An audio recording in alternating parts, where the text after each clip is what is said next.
Hello, and welcome to this West Virginia logger training session accessed here on loggertraining.com. This module is specifically designed to help you meet the continuing education credits needed for your annual recertification with the West Virginia Division of Forestry. The content also aligns with current SFI training standards. In this hour-long block, we have combined two technical presentations from the WV Woodland Stewards Seminar Series. Now, a quick note on context. While some of this material was originally presented to a landowner audience, we selected these specific segments because the technical details regarding regulations, equipment, and biology are critical for professional operators like you. To ensure you receive credit for this session, you must watch the video in full. Throughout the hour, the video will automatically pause with interactive questions on the screen. You must answer these questions to proceed with the video.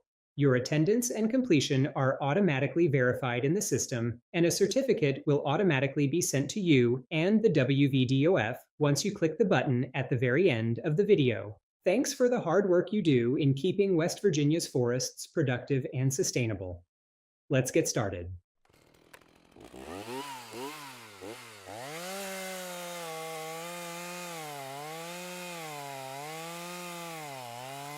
And Dr. Brian Perkins is here, and Brian is going to tell us about one of his specialties, silviculture. So Brian, Silviculture 101, great to have you here. Okay, thanks, Dave. Let me see if I can share my screen here.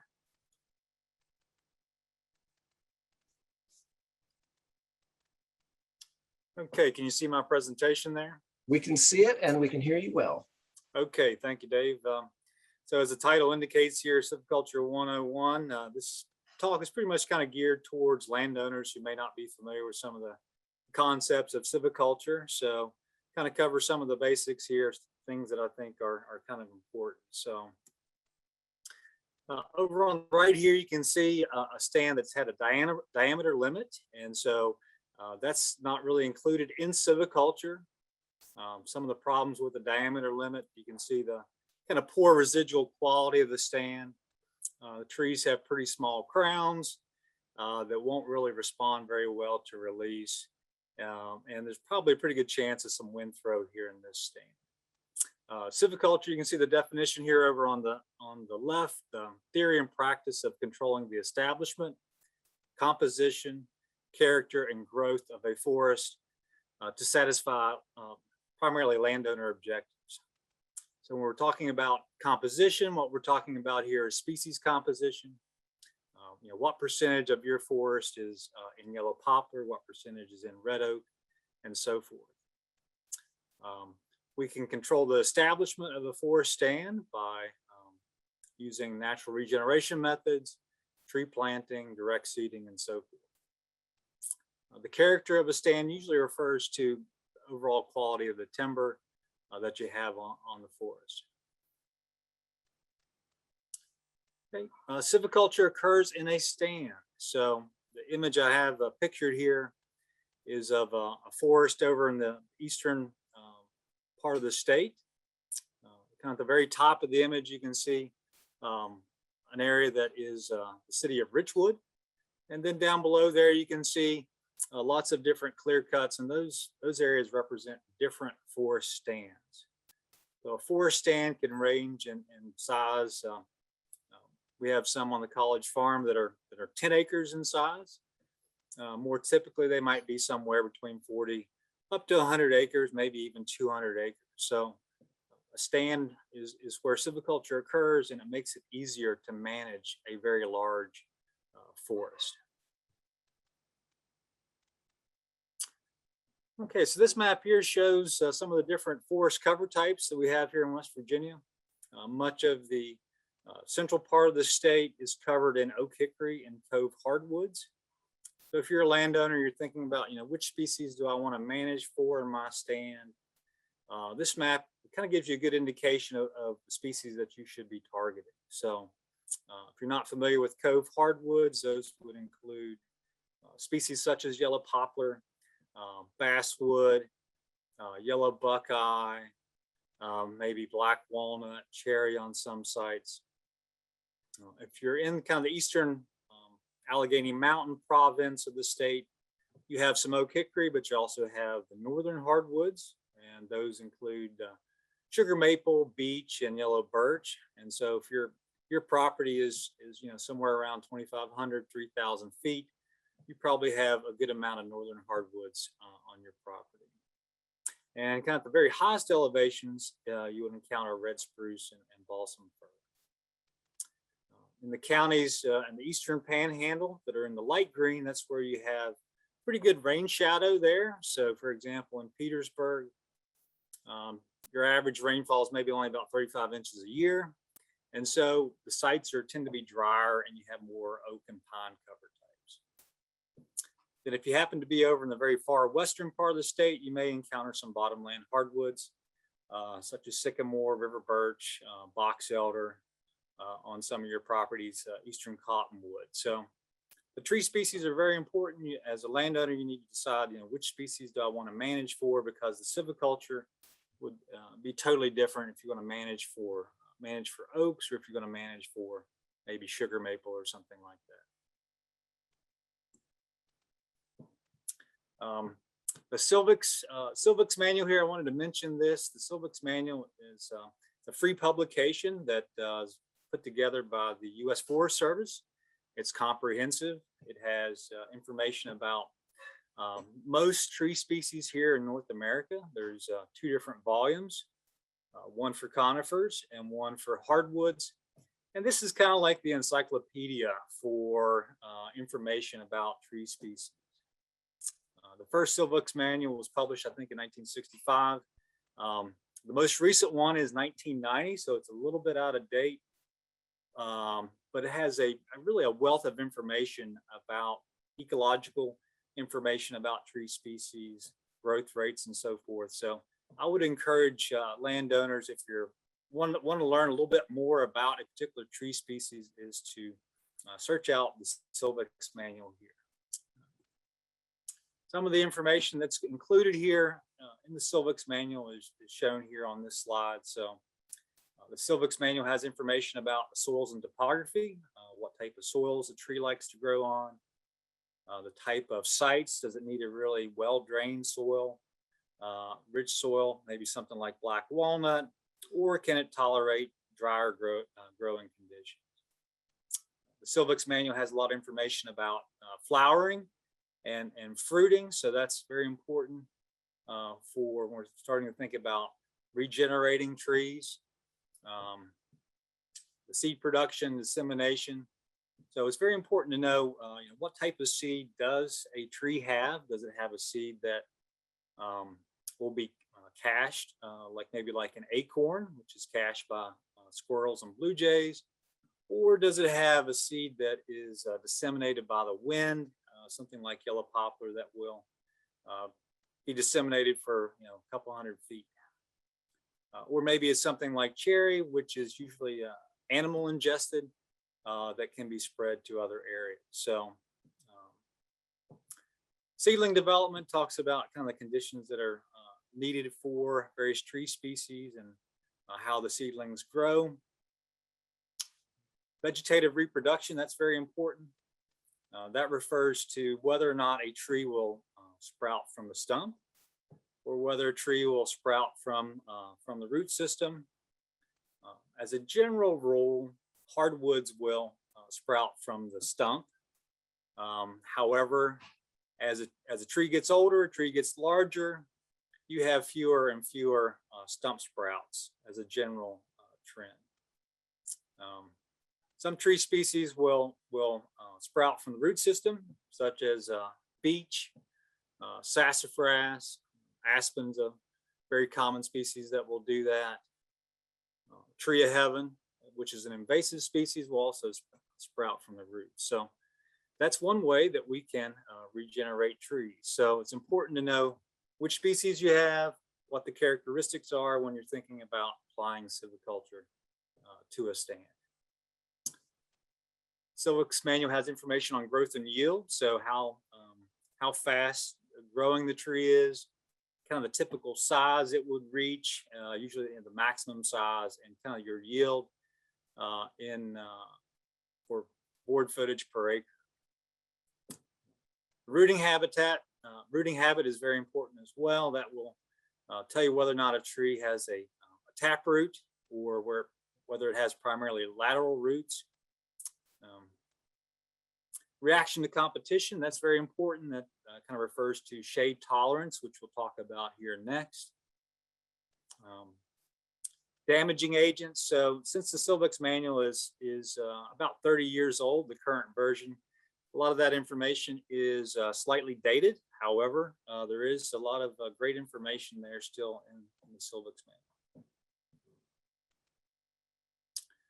Okay, so shade tolerance is kind of one of the most important concepts here in silviculture. It influences how we manage a stand, how we regenerate a stand, and what trees can grow in certain areas. So you can see here, this is the capacity of a tree to grow and develop in the shade, in the full canopy. The table here shows shade tolerant species, kind of in the middle column, and then in the right column shows shade intolerant. So we'll kind of go through some of these characteristics. Shade intolerant trees need full sunlight to be able to get started and to grow in a forest setting. Okay. Jumping down here to response to release. So a shade tolerant tree like a hemlock is actually able to grow quite rapidly if you remove some of the canopy trees above it. Okay, that's not true with our shade intolerance. Shade tolerant trees tend to have a lot of crown layers. They have a lot of leaf layers and so forth. So a species like American beech kind of exemplifies that characteristic, whereas shade intolerance don't have that characteristic. In terms of natural pruning, our shade intolerance will prune quite quickly. What happens there is that the lower branches, the leaves on the lower branches will get shaded out, and they will die, and those branches will prune relatively quickly. So species like yellow poplar, shade intolerant, has that characteristic that usually it prunes quite nicely, and you have a nice long clear bowl, which is very desirable for wood products manufacturing. Okay, jumping down here to seed production. Shade tolerance will tend to bear seed a little bit later in their life cycle, and they tend to have more of a periodic seed crop. So going back to an example of American beech, it generally won't produce any viable seed till maybe about 50 years old, and its seed crop, it doesn't produce a real good seed crop about once every 2 to 8 years. So it's really highly variable in the seed crop. Shade intolerant trees tend to bear seed younger and will bear a lot of seed each and every year.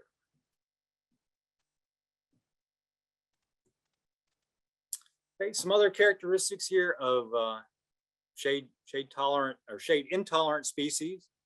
Okay, shade intolerants are kind of adapted to disturbed sites. So this may be a power line right away, a road bank, anywhere you have kind of frequent disturbances, you'll see a lot of shade intolerant species there usually.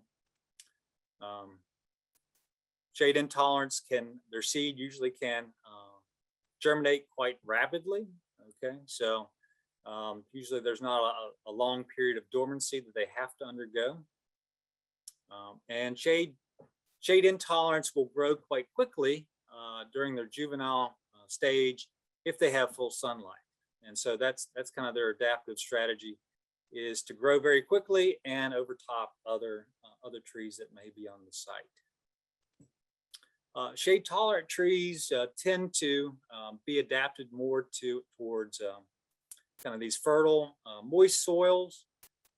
So again, kind of think of the species maybe like sugar maple or hemlock that tend to grow on these lower slopes down on these good sites and near stream bottoms. Generally speaking, shade tolerant trees are longer lived. So they will generally kind of replace the shade intolerant trees after a couple hundred years if left undisturbed.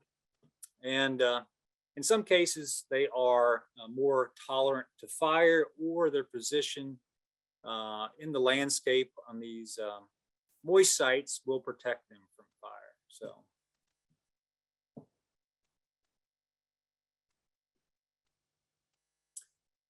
Okay, I'd like to talk about different types of sites that we encounter in silviculture on different stands.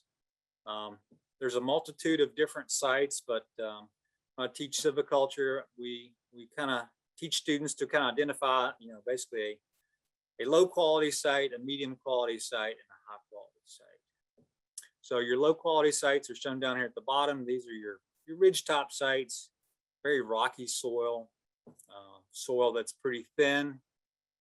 Water tends to run off of those locations, so the soil doesn't develop very well. A good visual indicator of a poor quality site is if you have your trees have a merchantable log height of maybe one log, log and a half, or maybe even up to 2 logs. And our species that we encounter on these sites are chestnut oak, scarlet oak, a lot of our pine trees. Medium quality sites generally have 2 to 2.5 logs in mature timber. You have a mix of species such as black oak, maybe some red oak, white oak on these sites. These are usually a mid-slope position, maybe with a mixed aspect. And so these are kind of medium quality site. Then your high quality sites are lower slope positions, your north and east facing slopes, coves, and so forth. That's where we get our best timber growth. And we generally have, around 3 merchantable log heights in a mature stand. And have our red oak, we have our yellow poplar, and other cove hardwoods there. So in this table here, I'd like for you to focus in on the kind of the right 2 columns. The kind of the top site here, a site index of 75 plus, represents a good quality site. And so on a good quality site, we can have a rotation age as young as 60 years old if we have thinnings in an even age stand. And our trees they're growing faster, there's more moisture available. And so we can grow trees up to 24, 28 inches in diameter. On our mid-quality sites, our rotation age may be anywhere from 75 to 90 years old. And our tree size is a bit smaller, where we have less moisture available. The soil quality is not quite as good. And so our trees may only get up to about 20 to 24 inches in that rotation age. And then on the kind of the poorest quality sites on our ridge tops, it may take us anywhere from 90 up to 120 years to grow trees only to 16 to 18 inches. So those ridgetop sites are very poor quality, and trees are going to take much longer to reach a saw timber size. And it may be better to, if you have a pulpwood market nearby, or if you have a market for some pine nearby, to manage some of those ridgetop sites in some of our native pine species on a shorter rotation. I just wanted to throw this in here, just show you some kind of a couple pictures. On the left is what I would consider to be a good quality site, where you have a lot of yellow poplar. You have pretty tall trees. You got probably three 16-foot logs or greater in some of those trees. Over on the right here, showing a white oak stand is more of a medium quality site, where you mainly have about 2 log heights, 2.5 log heights before the crown forks. And so just kind of a visual indicator of these different types of sites.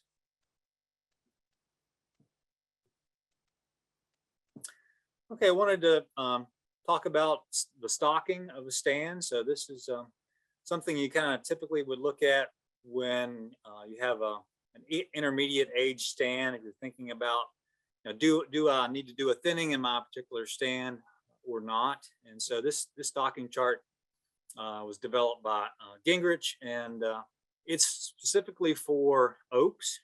in the central hardwood region.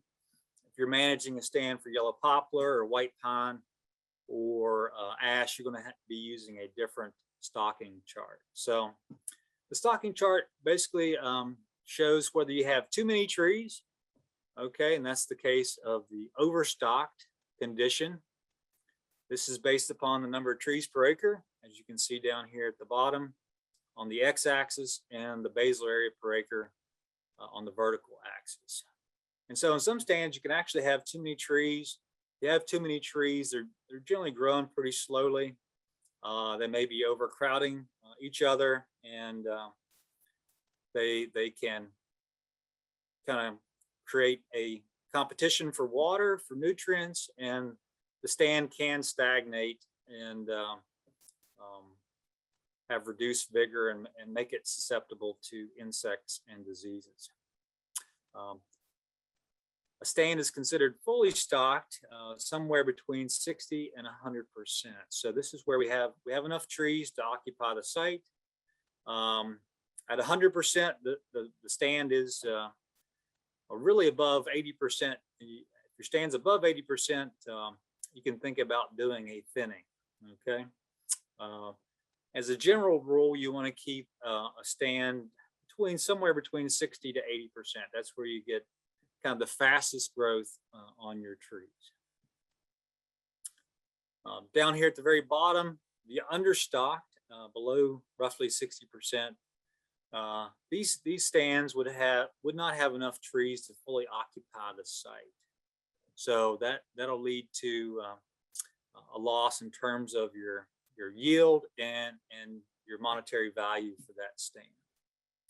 So if you had a stand that had a lot of poor quality trees that was understocked, it may be best to try to go ahead and start over.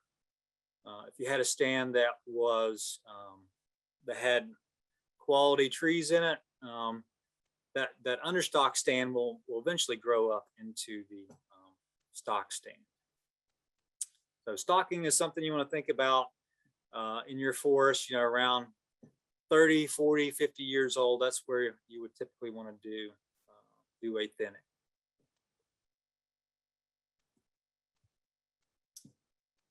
Okay, I'm going to check my time here. I want to talk about a couple of the regeneration harvests that you may, I'm sure everybody's familiar with clear cutting. Clear cutting obviously is very, very controversial. It's really kind of in my mind, I think about people's different perspectives. So from a forester's perspective, the clear cut is the kind of beginning of a new stand. And for a lot of people opposed to clear cutting, they're focused in on the past, and clear cut is the end of that particular forest. So it's really kind of your time horizon here on, I think, on your view on clear cut. So clear cutting is necessary because we have many species that are shade intolerant. And so if we just do selective cuts in our forests, we're going to end up with nothing but shade tolerant species such as maple. And that's happening a good bit across the state. So if you have a very large property, clear cutting is kind of the easiest method to apply, the most economical. You really do need to have a market for your pulpwood, of course. So I just wanted to show some pictures here of how a forest stand can regenerate after a clear cut. So the middle picture here shows 3 years where we have some nice oak regeneration here in this stand. And then the bottom picture shows what a stand looks like about 20 years after a clear cut. So clear cutting can really lead to some nice stands with not really any residual damage on your trees. So that's one of the advantages of clear cutting. The shelter wood method was developed primarily to be applied to oaks. Okay, so oaks have very specific regeneration requirements. Oaks are not real easy to regenerate, and so the shelter wood helps to create the environmental conditions for oak seedlings to get started to survive and then to eventually occupy the site. So the diagram here shows what a shelterwood stand looks like after it's had the seed cut. Okay, and the seed trees are the trees that are kind of the best quality trees that have the nice crowns, dominant or codominant trees that will produce a lot of acorns to allow the seedlings to develop. So, and then once we have some seedlings to develop and get started, then we can remove the overstory and have a nice even age stand develop. There's a sequence of 3 cuts here for shelterwood. The preparatory cut is also known as the mid-story removal. It will remove from the stand a lot of undesirable seed sources. So things like sugar maple, red maple, black gum, sourwood, beech, those shade tolerant trees. You want to remove those from the mid-story, and that will open up some light, have enough light for your oak seedlings to get started. And that will move you into the next cut, the seed cut, which we've already kind of talked about. One thing that sometimes people may not be aware of is that you need to have oak seedlings established before you open up the canopy. So your seed cut would generally reduce your stocking down to about 50%, somewhere around 50 square feet of basal area per acre. And you want to have a lot of oak seedlings on the ground before you do the seed cut, okay?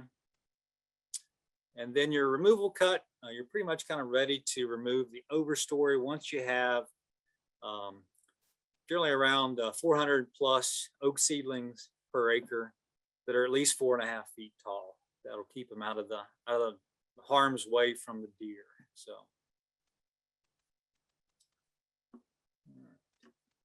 I think I may be kind of out of time there. There's a picture of a shelterwood. So in keeping with wanting to keep with time here and not go over, I think I'll go ahead and stop there, Dave. So. Well, Brian, you can keep going a little bit. That's why we have the buffers built in, and okay. All right. And just keep on going. All right, I'm going to get a couple more slides here. So that's good. The shelterwood here, you can see a picture of a shelterwood and what it looks like here after the seed cut. You can see a couple people pictured here in the picture. And so this stand has a nice amount of oak regeneration, and at this point, it's ready for that overstory trees to be removed and to release that new stand. So.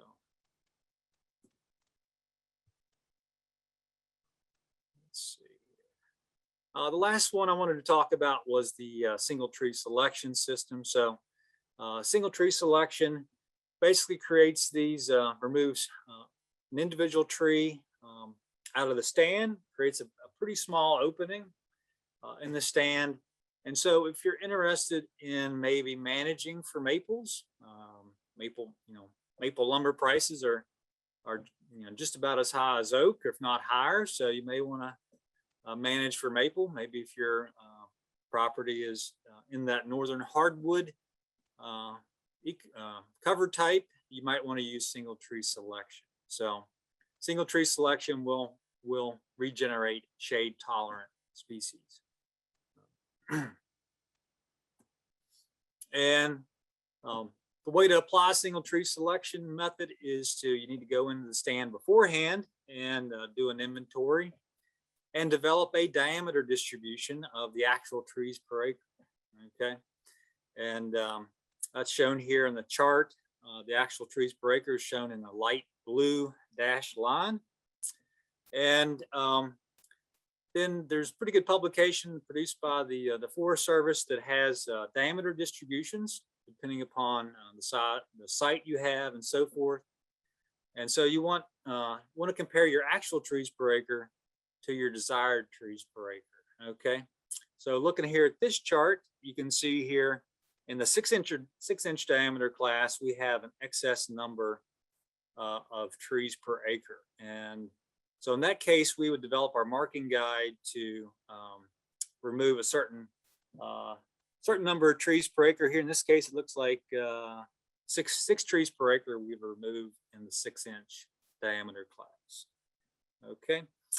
In some cases, in this example, in the 14-inch diameter class, we don't have enough trees per acre in that particular diameter group. So we would not mark any 14-inch trees. Okay. So that's kind of how you would apply the single tree selection system. It's a little different than just a strict diameter limit. With the single tree selection system, you're managing and you're thinning out kind of younger trees, smaller diameter trees, and you generally want to try to remove the poor quality trees first. So your first cut with the single tree selection may not actually be a commercial harvest. It may be more like a pulpwood or a firewood type improvement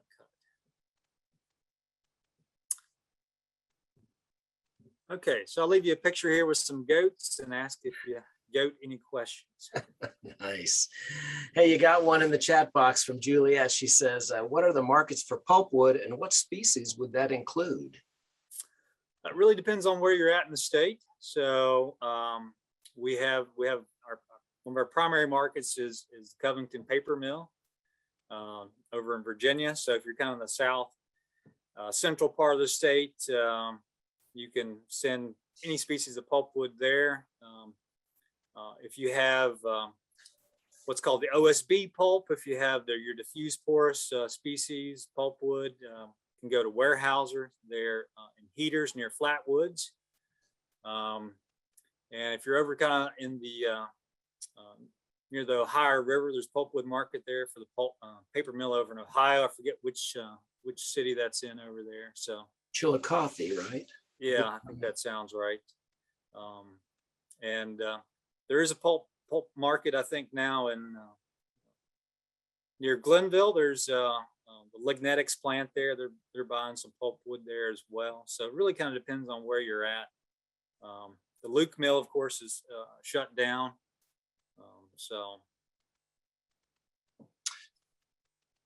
Yeah, so all sorts of markets for pulpwood, right?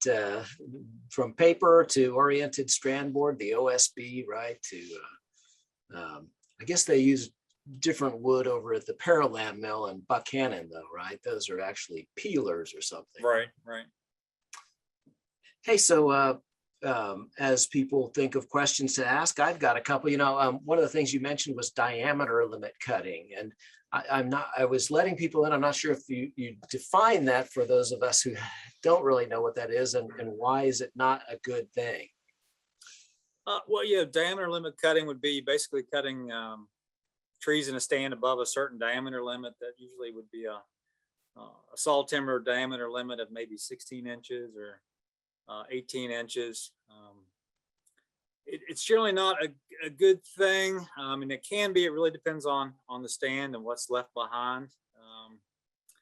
In some cases, if you take a lot of the trees out, like I showed in the picture, those trees generally don't respond very well to release. There may be some wind throw. A lot of times the residual trees are pretty poor quality. So that's kind of the main concern, is that if you leave behind unmarketable trees that are poor quality, that's going to hurt your harvest, 20 years down the road if you're selectively cutting your trees. Yeah, you showed that picture of the clear cut and how it develops through time. They're all the same age, right? And so Sure. the big trees you see in that 20-year-old stand you showed are the winners, right? Yeah. And in a diameter limit cut, those are the ones you're cutting, and you're leaving kind of all the losers, right? So, well, yeah, I mean, if you started out with an even age stand, yeah. So, those trees that are in the mid-story, or those that are in the lower crown classes are growing slower. Right? Here's one for you. This is one we're thinking about having a forest health forum about climate change. What impact, this is from Randolph Keesley, what impact do you see in our forests as a result of climate change? Well, I think, I think most species are going to shift north, is my understanding. We see with the weather, it's going to be more variable in terms of our precipitation, right? I know in Elkins here, we're down 10 inches of rain this year, and we're going to get probably 2 of it tomorrow, right? With Fred coming through. So, All right. I've seen, just anecdotally, just a lot of these late freezes, kind of fall spring phenomenon happening, and you see it's hurting our mass with our oaks and so forth. It's going to hurt our regeneration. So, and plus all of the deer that we have as well. So that's really going to create some challenges for future forests and future foresters. So. Yeah, that's those are good points. Some of our hydrologists are telling us that we are actually going to get here in West Virginia, get a little bit more precipitation, right, but it's not going to be necessarily during the growing season. So you can imagine the effects that might have. So Brian, hey, great. Thanks so much for Silviculture 101. And hopefully you can stick around to the break so sure, we can ask some more questions if you would.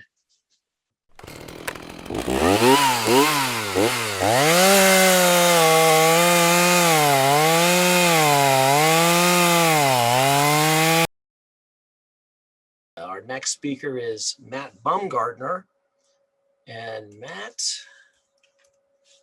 is right here. Hold on a sec.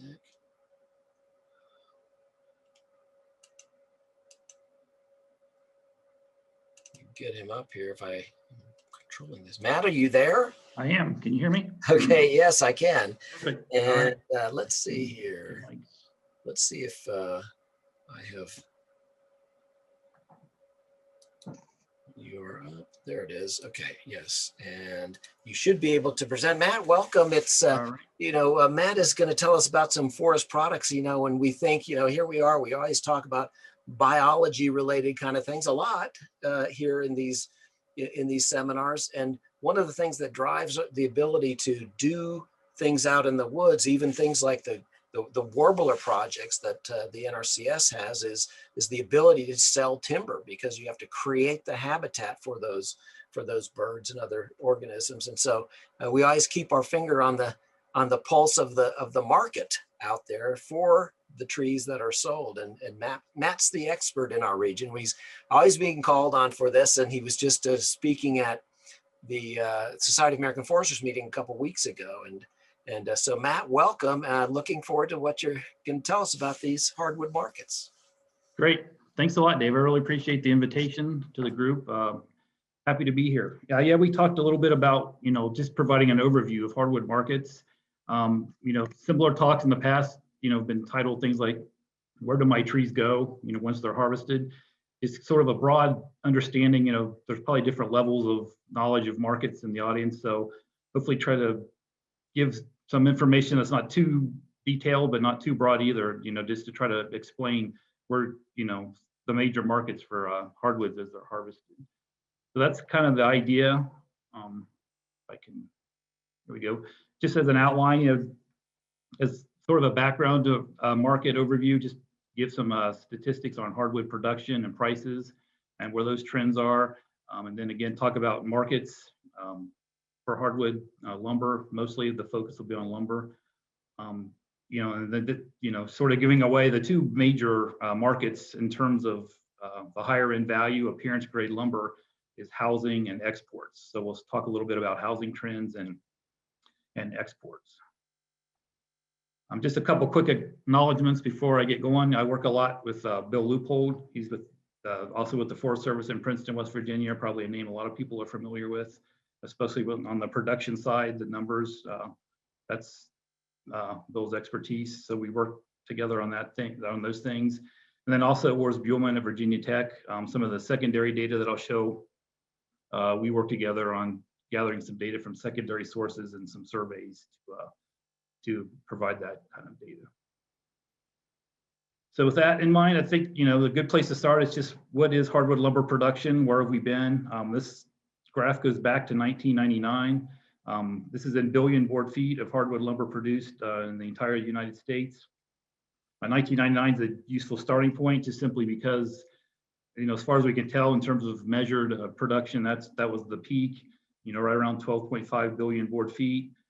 At that time, furniture was a the major appearance user. And, we know what happened with the furniture industry, how that manufacturing has gone offshore largely. So you can kind of see where that decline happened, but it was sort of a soft landing because housing markets were so strong in the early 2000s. So, they kind of muted the effect a little bit of losing the furniture industry. But then, when the housing crisis happened in 2009, we can see what happens.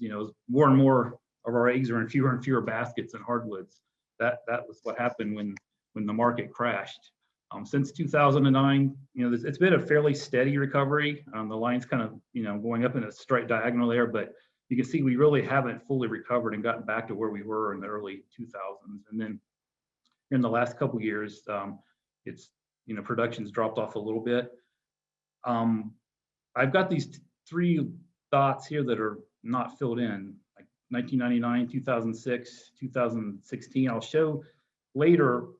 I'll show some data on hardwood removals from the forest, especially for our landowner group, to try to link these hardwood lumber trends and industry trends back to the resource. And what you'll see is sort of a similar decline in removals of hardwoods from the forest in association with declining production. So there is, you can show a link between markets and harvesting and management. I don't have 2020 here yet because it's still a little early from the way we measure it. Early estimates, you can see anywhere from the high 5s to the high 7s for billion board feet for 2020. You can see, that's going to put it at or likely a little bit below where we were in 2009. So, as bad as 2009 was, 2020 wasn't, for obvious reasons with COVID, that wasn't a great year, especially as sort of this trend was kind of downward anyway. So I'll try to talk about a little bit what's behind sort of that declining trend, and then sort of how COVID aggravated that even more. So the way we get production, in the old days, the good old days, right? U.S. Census did a pretty good job of just providing hardwood lumber production estimates. And, that was, Bill worked with them in different ways to get a pretty good series going. And that a few years ago was discontinued. So we've kind of have to back into some of our production numbers more through analysis of data, secondary sources. And this is really sort of the numbers that go into, the previous graph in terms of what hardwood lumber production, how we estimate it. Basically, you look at consumption, for the, given a market like the United States, you look at the consumption, you add import, or you subtract them, you add imports, subtract exports, and then you get to a parent or production. So, we kind of, in the past, we would start with production and work backwards because we had those numbers. Now we really have to sort of go the other way and start with consumption. Import and export data is pretty easy to get from the Foreign Agricultural Service. There's good secondary data on that, where the analysis and calculations really sort of come into play on the consumption side. And, the way to get to that, we've found, there's pretty good employment data for the secondary industry. So if you have employment numbers for the secondary industry, the users of hardwood lumber, and then you have some idea of wood use ratios, you can kind of put together decent consumption numbers. And then you pull out the imports, you add the exports, and that's where you get production. So just from this graph, consumption actually has been quite steady going back to 2005 through 2019. The real thing that's caused production to go down, as I was mentioning, as we got into 2018, 2019, was this reduction in exports, which I'll talk more about later. But, we had a peak in exports of, pushing 2 billion board feet in 2017. It was a slight decline in 2018, but then a major decline in 2019. And, as I'll show, that decline from 2018 to 2019 was almost, totally a factor of reduction in exports to China. But as we've gone to 2019 to 2020, it's been more of a COVID effect. It's been more broad. Okay, so this is sort of a similar graph to production, but this is hardwood lumber price. One good series of hardwood data that's out there, the Bureau of Labor Statistics has a composite lumber price index that they publish, and we've got the annual numbers here. What we did, first of all, we adjusted it for inflation. So it's an inflation adjusted index, and by index we basically called 1990 100. And then from there we index out. So this is basically a percent change going back to the base year, which in this case is 1990. And again, you can see, we really haven't been above the dotted line. There is the average from 1990 to 2020. We haven't gotten back above that average since the housing crisis. So we get, another sort of indication on the price side that we haven't really fully recovered. 2020 leveled out a little bit, as you can see, and actually prices the last several weeks, into 2021 have broadly increased across species, across grades. There's been a pretty significant increase in prices recently, and that's a function of basically demand has improved, which I'll show at the same time that supply, production hasn't really ramped up yet to sort of match the increases in demand that have come from housing markets and exports. So we, 2021, that number, at least early on, it looks like that could head back up again. But just, again, I was mentioning before, what are the major markets for hardwood lumber? Sort of the broad distinction for hardwood lumber markets is the appearance-based and the industrial side. Appearance-based, basically being lumber graded through NHLA rules, and used primarily for the style aspects or the look that they give to the products they're used in. Hardwoods are sort of legendary for for that, certain species especially. So you look at those major markets, it's furniture, cabinets, flooring, millwork, which kind of all go into this housing category, and then of course exports. And again, when we talk about hardwoods and housing, we're talking about fixtures and cabinets, flooring, millwork, not much in terms of actually building the house itself. Then, excuse me. And then on the industrial side, pallets, railroad ties, board road, those are the three big ones, especially pallets and railroad ties. Again, those often aren't graded necessarily by NHI rules, but they're just, they're available, the price is right, and they serve the purpose well, so that, that's their main advantage in those markets. Okay, so then to sort of see where those, taking those markets and then putting them into a pie, sort of in terms of consumption, I picked 1999 again as sort of a base year, and then up to 2019 for what we have the latest data for. If you just look at the 1999 pie, again, the industrial markets are in the orange and yellow, so pallets are about 30, railroad ties 4.5. At that time, furniture was about 20% of, and it was the leading appearance grade use. Going back to the even the 1970s, furniture was the single biggest user of hardwood lumber, even more than pallets. So that's changed now. But in 1999, then millwork and flooring was about 15, cabinets 10, exports were about 9. And this other category that sort of, some of the uses are appearance, some of them are more industrial. So it's kind of, we just put them into another. I think some good examples would be barrel staves would go into that one. Wardrobe would go into that one. And then there's also some architectural uses of hardwoods that aren't really captured in the other markets that are shown here that would be probably more of an appearance use. So we kind of just call that a separate category. So then to see where we've moved to 2019, there's some obvious differences. Obviously, furniture has shrunk significantly. The industrial side has increased. Pushing half, if you take maybe half of other and put it in with the industrial, it gets really close to half.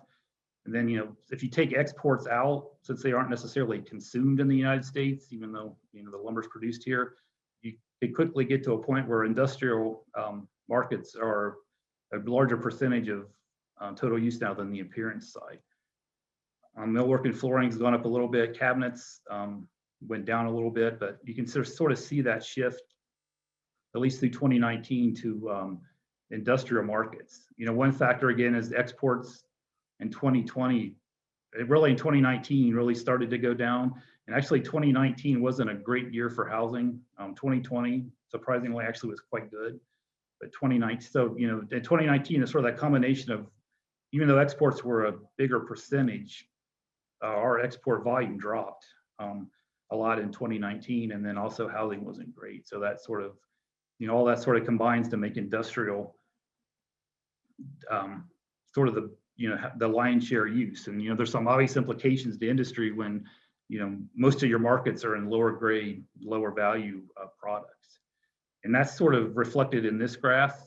This is resource weighted. So if you just take one, the one common and 2A or sort of mid and lower grade lumber grades, and sort of to just take all the from the central United States, if you take all the, if you just look at the resource from FIA data and sort of try to come up with an aggregate, oak is a certain percent of the resource and make that, weight their price to that, oak's price to that composition, you sort of can come up with a sort of a resource weighted grade across all 1A or 1C and 2A, which is what we did here. The lumber grades are in the dotted lines, and then for pallets and cross ties, again, sawn wood, it goes to cross ties or pallets were in the black lines, and you can, what you would expect is that the graded lumber would be higher in price than the industrial markets, and that was true, up till, again, that's sort of when the housing prices from that point on has gotten a lot closer until, when 2020 cross tie price was actually higher than one common lumber price. And you can see that 2A and pallets are virtually the same in 2020. So that's, again, sort of showing that shift towards the industrial side that's gone on at least up through 2020. So again, on to talk more about the value side, again, I said, based on that previous graph, a lot of the appearance grade market is driven now by housing markets and exports. So, increasingly on the hardwood side, what's going on in the housing market is more and more important because of the implications for flooring and cabinets and those things as the furniture market is largely evaporated. So, one good gauge of housing activity is single family starts. There's also multifamily starts, which I'll show in the next graph, but a lot of the higher value products for hardwoods, solid hardwoods especially, go into single family versus multifamily. So that's sort of a gauge that's used. And that's the blue line here. And, it's interesting, again, because you can see the major drop in starts that happened in association with the crash in 2009. But, since about 2011, there's been 9 years of growth in housing starts. And that's never happened going back to 1959 when data was started, was provided for the series. So, that's the good news. The bad news is, the growth's been extremely incremental. And I mentioned, 2019, it was hardly positive at all, almost flat. So, the growth has been there, but it's been very slow. But then, all of a sudden 2020 comes in at a very good number. Now we almost had 1 million single family starts in 2020. And that's really right on the historic average going back to 1959. So again, that's good news for the hardwood industry. And overlaid on this graph with housing starts then is employment for the cabinet industry in red and millwork in green. And you can just see how highly correlated. The more housing starts there are, the more employees there are in the cabinet and the millwork industry. That's, if you do the math, correlates pretty high, I think in the 7s or 8s. And the problem is our employment data is it lags a little bit, so we don't have 2020 yet for employment, but it'll be interesting to see how that responds to the bump in starts that happened in 2020. And this is the value of private construction. So if you just want to look at it in terms of monetary value, again, I mentioned single family housing and multifamily housing, and then 2 other major markets for US construction that can involve hardwoods, residential improvements, basically remodeling, and then some hardwood use in non-residential construction for some of the trim. So if you just look at those 4 series over time, you can see again for single family housing, 2020 was actually a pretty good year. The value of construction put in place went up about 8%. And again, sort of associated with that barely positive increase in starts was we actually spent less money in the US on single family housing in 2019. That's the first time that number, it wasn't much of a drop, but it did drop for the first time since the crisis. So again, despite all the issues we've had with 2020 and manufacturing, housing starts actually had a pretty good year, and remodeling even had a better year. Almost a 20% increase in remodeling expenditures in 2020. That's kind of easier to understand in terms of, people were home more, stuck at home. So, they had more time to think about things they wanted to do at home. or they may have needed to reorganize their house in such a way to, you could work at home more, add office space, or, more rooms, or, you can think of a lot of different ways that makes sense for remodeling to have actually a pretty good year in 2020. And, again, on the flip side of that, if you look at non-residential construction, it went down about 3%. And again, with lockdowns and things being closed, you could see how that, things like restaurants and movie theaters or whatever you would want to talk about in non-residential construction, maybe not having such a good year. Then multifamily housing is pretty steady. It's always there. It's actually, as you look, becoming more and more important, and it went up about 6% in 2020 as well. Multifamily being, basically apartment units. So if you build an apartment complex with 100 units, that counts as 100 multifamily starts.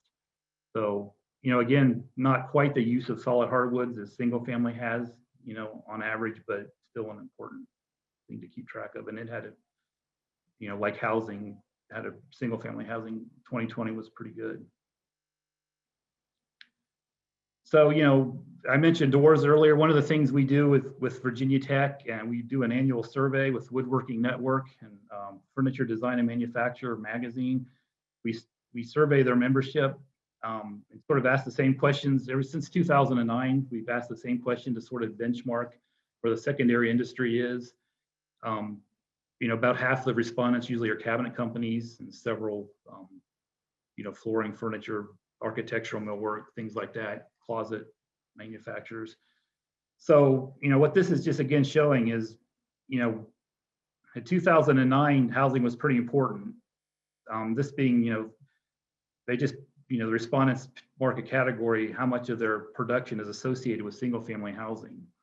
After the crash, it went down pretty low, but since about 2014, it's really picked up. It's just again showing, every year, single family housing is again becoming very important to the secondary industry. And again, just showing, with the loss of furniture, it's more and more, on the domestic consumption side, that's where the activity is.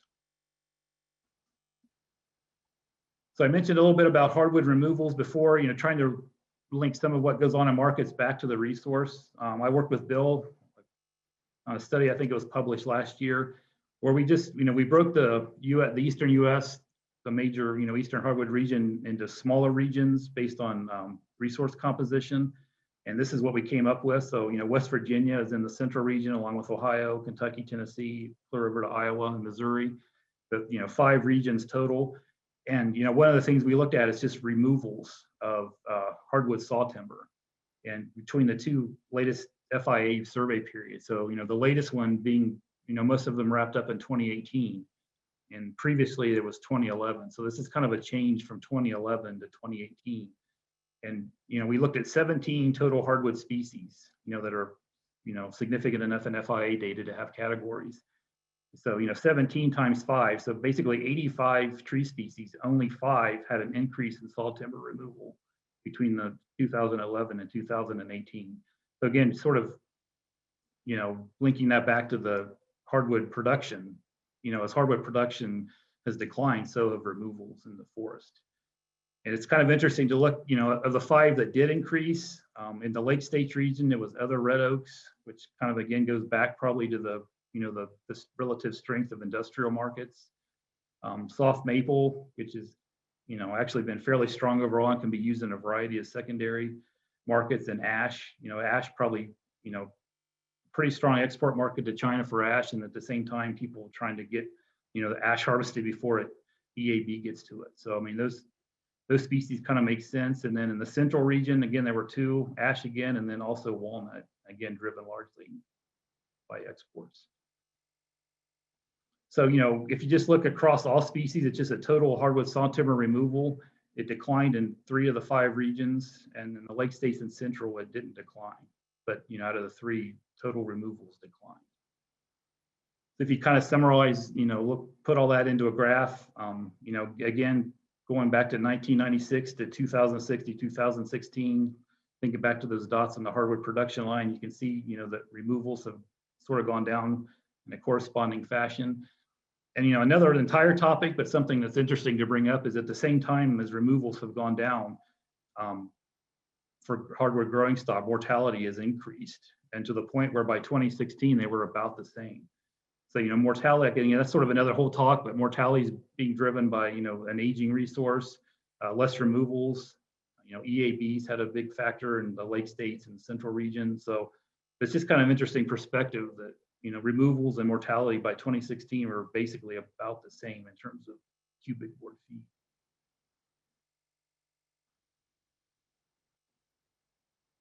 So again, if you think back to those 5 regions, again, I kind of tried to explain what resource weighted prices were. Just take average price by each species and weight it by its composition in the resource. For one common hardwood lumber by the 5 regions that I showed before. Again, with West Virginia being in the central region.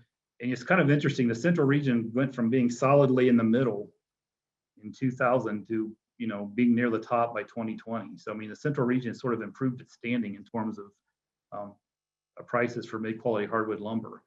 But the other thing you notice is just that as industrial markets have gotten more important, and as some of our secondary fashion-based markets have become less important, that gap in price by region has really shrunk. So some of the things that make hardwoods unique by region in terms of growth patterns and species have really sort of combined into one aggregate price that doesn't really reflect region as much anymore, which is kind of an interesting trend. So again, just what, if you kind of look at what's behind the central region, the big thing is just looking at the regional species. The central region, what it has, white oak is the top hardwood saw timber volume species in the central region. And, the asterisk here of central region really is the only region with any, appreciable volume of walnut, even though it's only 2% of the total. But if you look at hardwood lumber prices through that period, white oak and walnut were the 2 that really had the strongest performance. So, that increase in the central region, relative increase at least, in its positioning at least, was really mostly a function of white oak and walnut.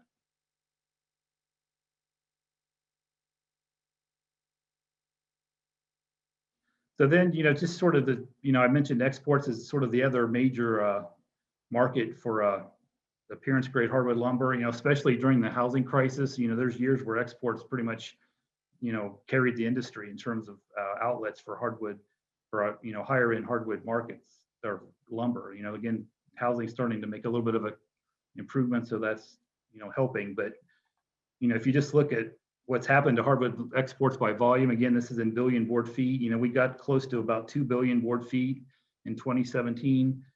There was a little bit of decline in 2018, and then this 20% decline from 18 to 19. And again, that's really almost exclusively reduction in exports to China.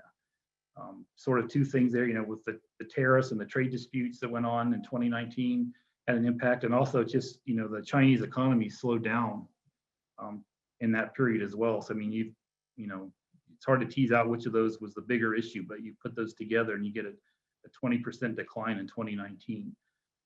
But then, again, with 2020, we all know about COVID and the impacts it's had. The bad news for 2020 is it was sort of another 5% decline off what was a really bad year in 2019. But, again, the good side of that is, as disruptive as COVID was, it's in the ballpark of where 2019 was.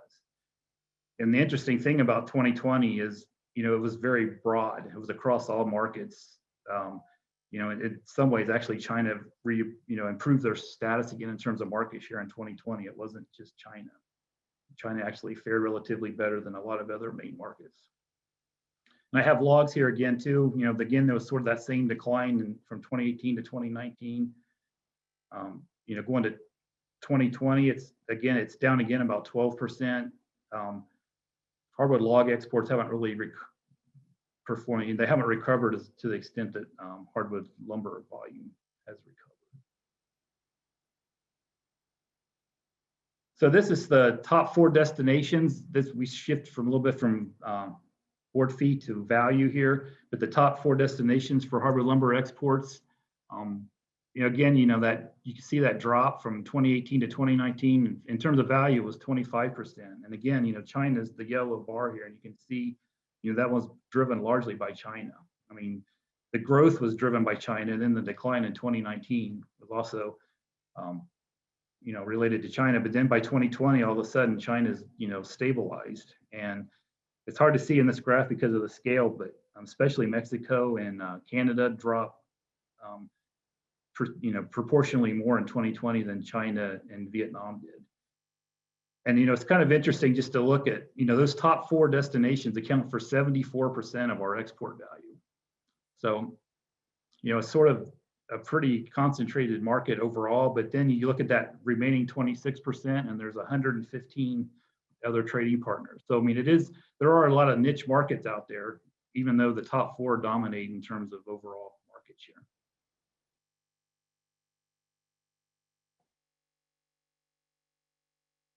So then to look a little bit at export species, I should actually be 2021 in the title, but this is, no, I'm sorry, 2020. The data for 2020 just came out, so I updated this just yesterday, actually. So this is the top 5 species for, hardwood lumber exports, and this is in millions of board feet. In the peak year of 2017, I think we were, exporting over 500 million board feet of red oak alone. That's dropped down to, about 320 million in 2020. But those are the main markets. China's 63% of the red oak goes to China. Canada's a pretty big player, and then also Vietnam.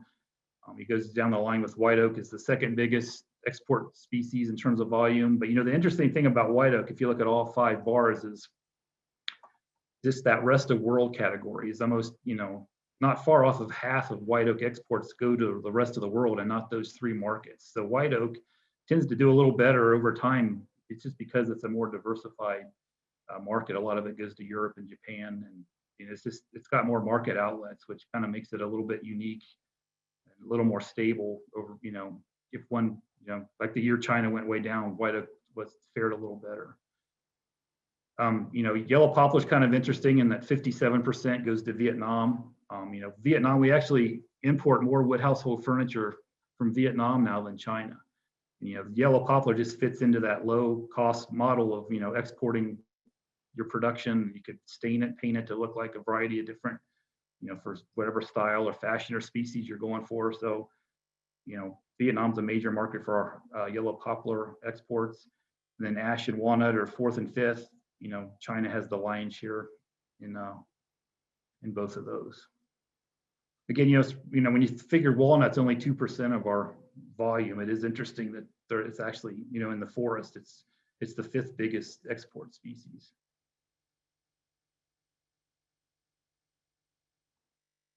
This just sort of to summarize the previous slides. Hardwood removals have declined in step with markets.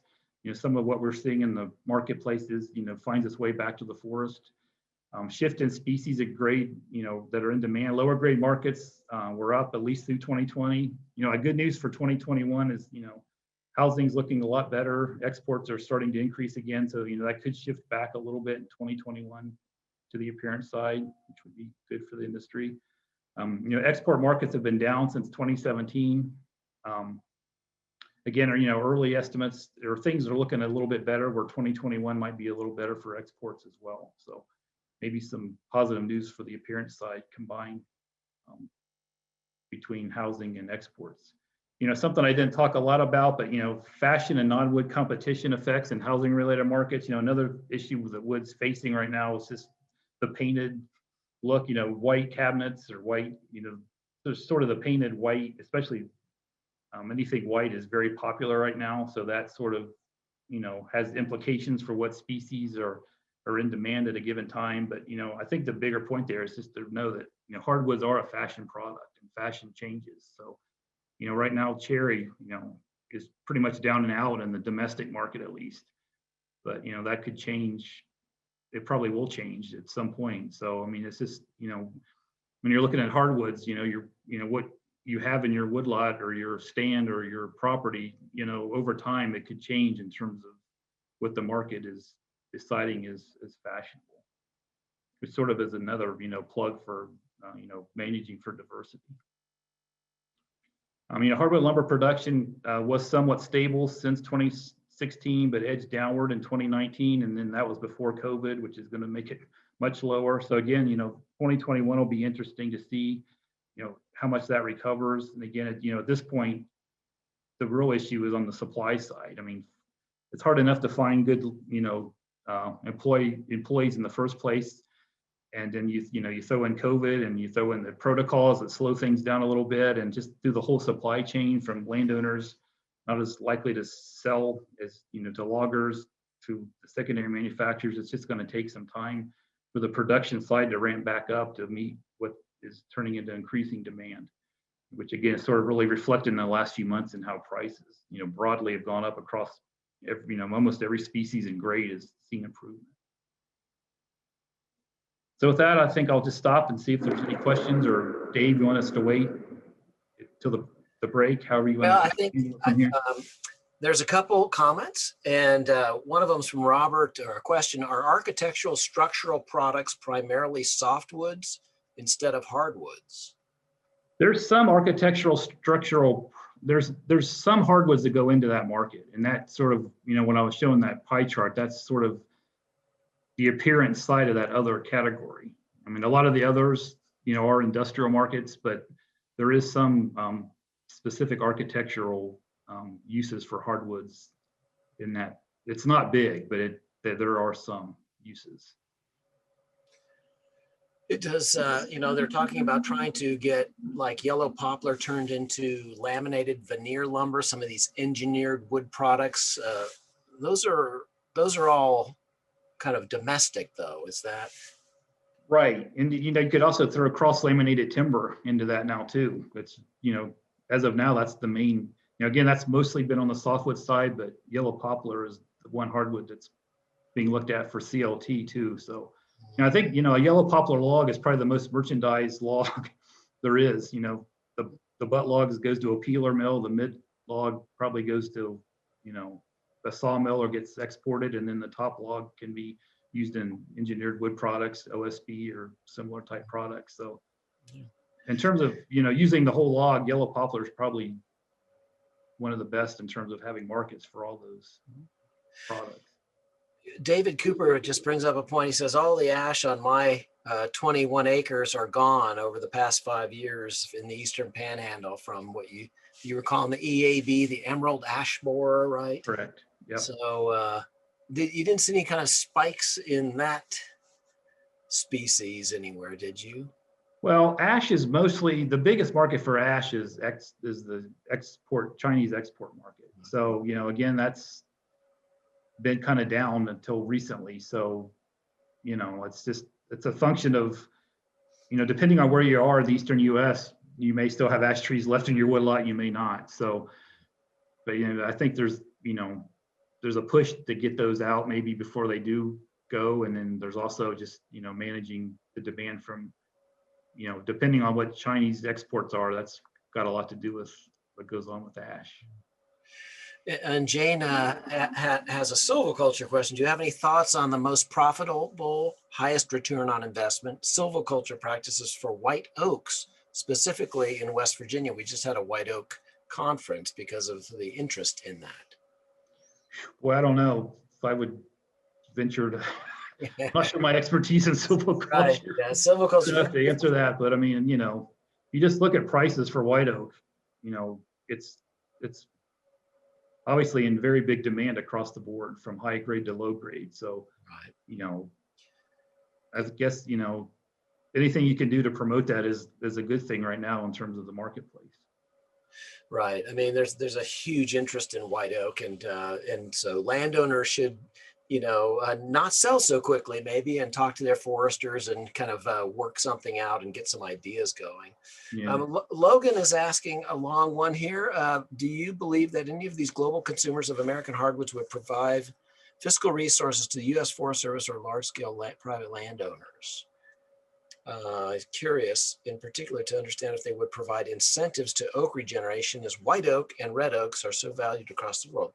We need environmental support and some of these other practices that he's talking about. So Not sure what the question is. Do you believe that any of these global consumers of American hardwoods would provide fiscal resources to the U.S. Forest Service or large-scale private landowners, maybe to help manage these? That's an interesting idea. I don't think that happens a lot at the current time, but I mean, it's interesting. I think one way that sort of manifests is when overseas companies, put manufacturing plants, locate them in the United States. At that point, there's probably more interest in, sustainable management, maybe to feed those plants. But in terms of just money coming from point A to point B, for that specific activity for export markets, I don't know that a lot of that happens right now. It's interesting. If we had you and Kelly on, Kelly was talking about watersheds, and in some ways, when I think of forest products and your discussions there, you think of a forest products value chain from an upstream, portion, which is actually the resource out on the ground, to the downstream portions, which are the manufacturing, the transportation, the designing, and all that kind of thing. So it's kind of related to the watersheds. Well, Thank you for completing this West Virginia logger training module. We appreciate your time and commitment to professional timber harvesting. To receive your credit and generate your certificate, there's one final critical step.